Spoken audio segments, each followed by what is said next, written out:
नमस्कार.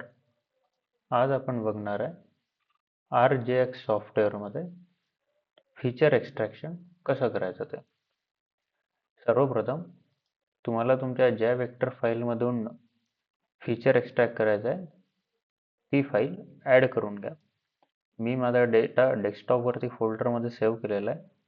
मी सर्वप्रथम त्या फोल्डरमध्ये जाऊन शेप फाईल ॲड करून घेतो ज्यामधून मला फीचर एक्सट्रॅक्ट करायचं आहे.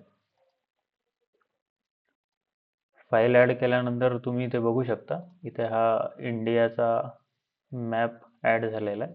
लेयर आहे ही इंडियाच्या स्टेट्सची. प्रत्येक स्टेट हा एक सेपरेट पॉलिगॉन आहे. या पॉलिगॉन्स पैकी मला जो कोणता पॉलिगॉन किंवा फीचर एक्सट्रॅक्ट करायचा असेल ते मी सर्वप्रथम सिलेक्ट करून घेतो. इंडियामधून मला महाराष्ट्र हे फीचर एक्सट्रॅक्ट करायचं आहे, त्यामुळे मी महाराष्ट्र हे फीचर सिलेक्ट केलेलं आहे. त्यानंतर लेयर्समध्ये जाऊन मी जी शेप फाईल आहे त्यावरती राईट क्लिक करतो. डेटा ऑप्शनमध्ये जाऊन एक्सपोर्ट डेटा.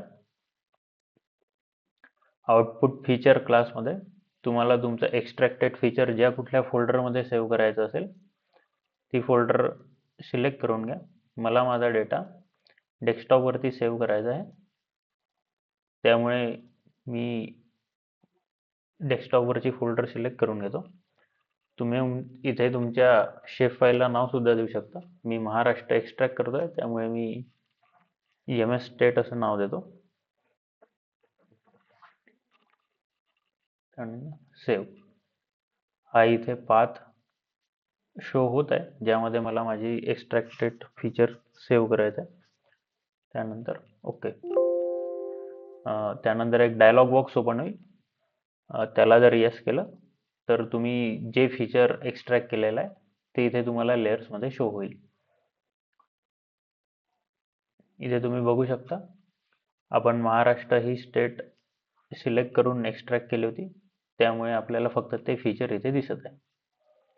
अशा प्रकारे आज आपण बघितलं ArcGIS सॉफ्टवेअरच्या मदतीने वेक्टर फाईलमधून फीचर एक्सट्रॅक्शन कसं करायचं. धन्यवाद.